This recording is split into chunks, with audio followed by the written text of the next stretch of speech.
Hey everyone, it's time to put out another video, and we're gonna try and do this before it rains. As you can see, the rain's moving in. I feel sprinkles.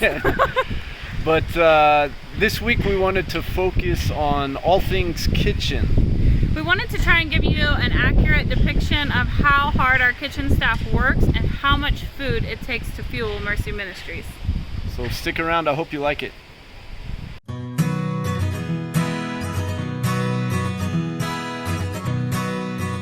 We have a really amazing full-time staff running our kitchen. From left to right, that's Mary, Eunice, Isabella, Jamila, and Joffrey. Jamila is the head of the kitchen, and she's been with us since January of 2017, so going on 5 years now. And during all that time, she's never missed a day. She's a strong, faithful, amazing lady, and we appreciate her and the rest of the team so much. Between the 5 of them, they have a total of 32 dependents. One of the things we love most about what we get to do at Mercy Ministries is impact not only the lives of the kids and our staff, but also extended families as well. And this is Ugali. Before moving to Kenya, I had never even heard of Ugali. And since living here, I've probably eaten it maybe 7 or 8 times. It's not my favorite dish, but in our village, it is almost everybody's favorite dish. Most Kenyan families are eating ugali twice a day, 3 times a day if they can afford to do so. It is corn flour that has been boiled in water, and this whole process that you're watching now takes about 30 minutes because they have to get the fire so hot so that it will boil the water. But the actual cooking process is really only about 8 or 9 minutes. And it takes 2 people because it gets so thick and they have to mash out all the lumps. The nutritional value of ugali is not great. So we only serve it here a couple of times a week. And our kids, for the most part, are okay with that because they have been here long enough that their taste buds have kind of changed. They would rather eat rice or potatoes. But we do have this every Sunday after church because it's a quick, easy meal, and on Sundays we feed the entire church, so our kitchen is a little bit overloaded that day. All meal prep in the Mercy Ministries kitchen is very labor intensive. We don't have the luxury of buying our fruit pre-peeled and chopped, or our potatoes pre-peeled, or any of our vegetables cut. That's just not an option in our area. So we buy everything raw and bring it back and break it down. It's tons and tons of chopping that happens in this kitchen. Even the meat that we eat on Sunday, we just buy like a big chunk of meat and the kitchen cooks it, and then after it's cooked they pull it out, they cut it down, and then they fry it with some onions and tomatoes. And we just don't have anything that would really make the kitchen life any faster. We could buy our beans pre-sorted from the store, but they're actually like double the cost, which makes it not cost effective when you're feeding all of these people all of these meals every single day. And we eat a ton of beans, and so they spend a lot of time sitting and sorting beans, but it saves us money and we're able to feed more people.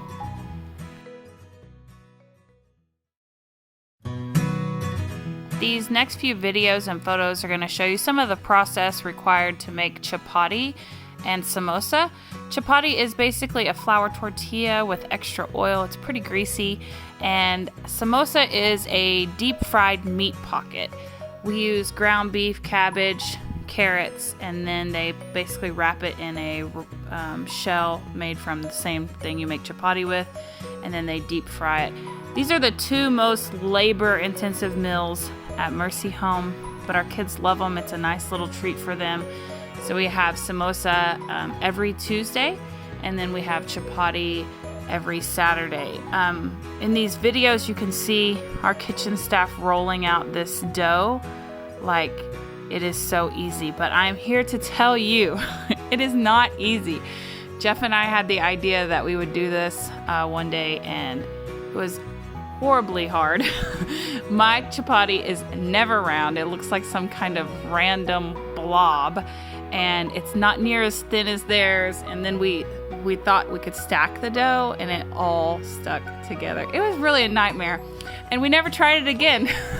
Every once in a while, I will go into the kitchen and give them a good laugh, because they always want me to try, and it just doesn't work for me. I don't know.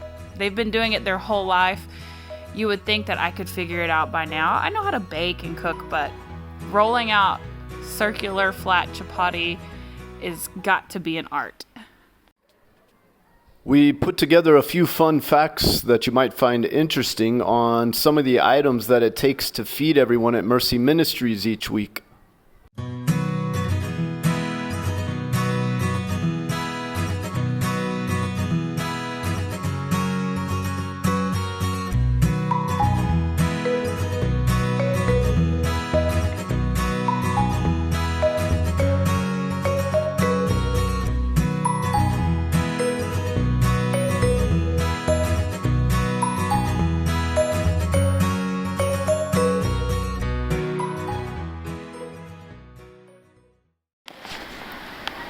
In 2019, when we were able to build Mercy Ministries Kitchen, I knew that we needed to dream big.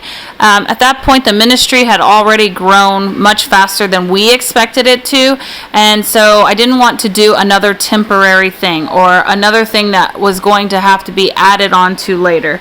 So we built this kitchen really big, knowing that one day it would be more like an industrial kitchen and less like a village kitchen. So as you're seeing these videos and photos and you're thinking, goodness, I can't imagine cooking in there. Well, me either. I don't cook in there. I'm always scared I'm going to catch on fire. But our workers definitely do cook in there, and they're looking forward to the day when we're able to make upgrades.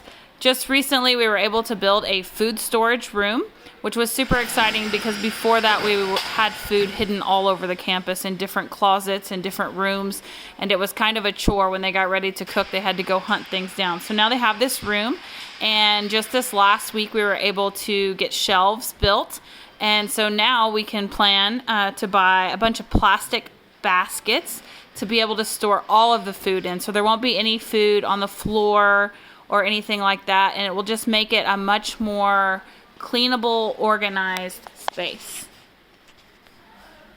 We also hope to add gas stoves eventually. We recently bought one gas burner, and we were super excited about it, only for it to burn a hole in our pot. So we're still troubleshooting that issue, trying to figure out, was it the pot or was it the burner? The burner doesn't really spread the fire very well, so it could have been the burner, but our pot was thinner and was bowed out on the bottom from cooking over the open fire, so it very easily could have just been the pot. Then we're also hoping to put in more stainless, like where you see that we just have wooden tables and stuff like that. That's not ideal, and that's not my favorite thing, but we're very used to using what we have and making what we have work, and being patient and waiting on the Lord to provide those ideal situations. So one day I'm sure we'll have our dream kitchen out there, and it'll be very nice and have ovens and gas and no smoke and ash blowing all around, burning your eyes. But for right now, we're thankful that we have what we have, and we are looking forward to making major improvements. Hey Zeke, can you say hi? We've had a lot of requests to include more videos of our kids, so we thought in this episode it'd be a good way to get them involved if we were to ask them what their favorite foods are. So here are a lot of their responses. My favorite meal is tea and mandazi, samosa and rice. My favorite meal is chapati, samosa, Saturday chapati, and Sunday meal like rice, meat, kachumbari, and soup of beans. My favorite meal is samosa and rice, chai and mandazi. My favorite. Yes, loud. My favorite meal is ugali and managu.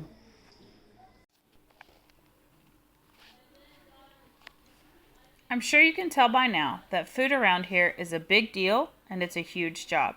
The kitchen is used by every ministry that's happening at Mercy Ministries. Aside from keeping Mercy Children's Home and Mercy Christian Academy fed, we also feed the church every Sunday, and we have 2 Bible classes that meet here on Saturdays where we feed the teachers and the students. In the beginning of Mercy Ministries, we could not imagine feeding this many people on a regular basis. There were many times when we were not sure that we would have enough money to pay all of our weekly needs, and we were eating a very basic diet. But God continued providing for us and bringing others to know about this ministry. In the last couple of years, we have been able to improve our menu greatly. Currently, we eat meat 3 times a week, with one of those being during a school day. Most kids in and around our village say that they only get to eat meat once or twice a year. Our amazing kitchen staff of 5 are always busy as they are making and serving almost 3,700 meals a week, along with over 1,300 snacks per week. Wow, that is a lot of food, and I'm so thankful I don't have to cook it all. I can't even explain to you what an honor it is to get to be a part of something like this. Jeff and I are definitely no superheroes or some super spiritual people. We are simply normal people who obeyed a call that we didn't even understand. We are so thankful to God for His provision and allowing us to feed our children and many others in our village a more balanced diet. Unfortunately, food in our village can quickly become a privilege and not a right, so it is truly a blessing to get to feed so many people the way we're able to. We want to say thank you to all who are praying, donating to, and sharing the work that God is doing here. You standing in the gap is a blessing for so many. Please don't ever think your prayer or donation is too small or not enough, because God can and has many times used what didn't feel like enough to bless others.